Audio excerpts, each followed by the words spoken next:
30 വയസ്സ് പൂർത്തിയാകുമ്പോഴേക്ക് ഇന്ത്യ ഉൾപ്പെടെ ഏഷ്യയുടെ അപ്പുറത്തുള്ള മറ്റു ഭൂഖണ്ഡങ്ങൾ ഉൾപ്പെടെ അലക്സാണ്ടർ ചക്രവർത്തി ഏകദേശം 2300 കൊല്ലങ്ങൾക്ക് മുമ്പ് തന്റെ അധികാരത്തിന്റെ ചെങ്കോളിന്റെ കീഴിൽ ഒതുക്കിയിരുന്നു.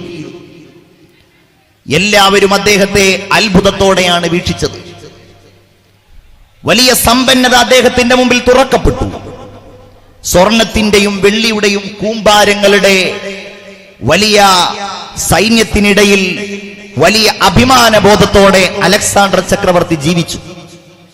ലോകം മുഴുവൻ അദ്ദേഹം അറിയപ്പെട്ടു. അവിടെ പോയപ്പോൾ അദ്ദേഹത്തിന്റെ ചരിത്രങ്ങൾ നമ്മൾ ഇങ്ങനെ വായിക്കുമ്പോൾ കേൾക്കുമ്പോൾ എന്റെ ഹൃദയത്തിൽ വളരെ താല്പര്യം തോന്നിയ ഈ സംഭവം ഈ സദസ്സിന്റെ മുമ്പിൽ പറയുന്നത് ഗുണകരമാവും എന്നതുകൊണ്ടാണ് ഞാനിത് പറയുന്നത്. അങ്ങനെ അദ്ദേഹത്തിന്റെ ജീവിത സായാഹ്നത്തിൽ അദ്ദേഹം ലോകത്തോട് വിട പറയുമ്പോൾ അലക്സാണ്ടർ ചക്രവർത്തി തന്റെ കൂടെയുള്ളവരോട് ചില വസീയത്തുകൾ ചെയ്തു. അത് ഒന്നാമതായി, ഞാൻ മരിച്ച് എന്റെ മൃതദേഹവുമായി മയ്യിത്തുമായി നിങ്ങൾ പോകുമ്പോ എന്നെ കൊണ്ടുപോകുന്ന പേടകത്തിന്റെ ഇരുഭാഗങ്ങളിലേക്കും എന്റെ കൈകൾ നിങ്ങൾ വിടർത്തിയിടണം. ആരും പറയാത്ത ഒന്നായിരുന്നു അത്. കൂടെയുള്ളവർ ചോദിച്ചു, ചക്രവർത്തി, എന്താണ് നിങ്ങൾ അതുകൊണ്ട് താല്പര്യപ്പെടുന്നത്? അദ്ദേഹം പറഞ്ഞു, ഞാൻ എല്ലാം കൈപ്പിടിയിൽ ഒതുക്കിയവനാണ്.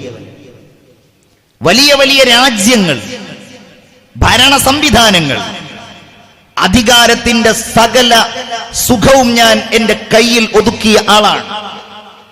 എല്ലാം നേടിയവനാണ് എന്നാണ് ആളുകൾ എന്നെക്കുറിച്ച് കരുതുന്നത് എങ്കിൽ എന്റെ ശരീരം കാണുമ്പോ, എന്റെ അവസാന യാത്ര കാണുമ്പോൾ ആളുകൾ അറിയട്ടെ ഞാൻ പോകുന്നത് ശൂന്യമായ കൈകളുമായിട്ടാണ് എന്ന്.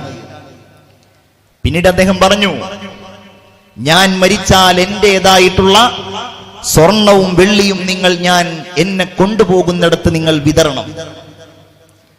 എന്നെ ചികിത്സിച്ച ഡോക്ടർമാർ എന്റെ മയ്യത്തിന് അനുധാവനം ചെയ്യണം.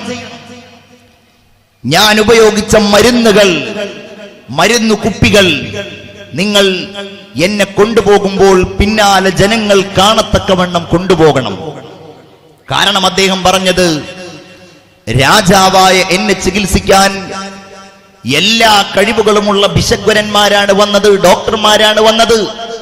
അത് ഫലം ചെയ്തില്ല. ഏറ്റവും വലിയ മരുന്നുകളാണ് എനിക്ക് വേണ്ടി ഉപയോഗിക്കപ്പെട്ടത്, അതെനിക്ക് ഗുണം ചെയ്തില്ല.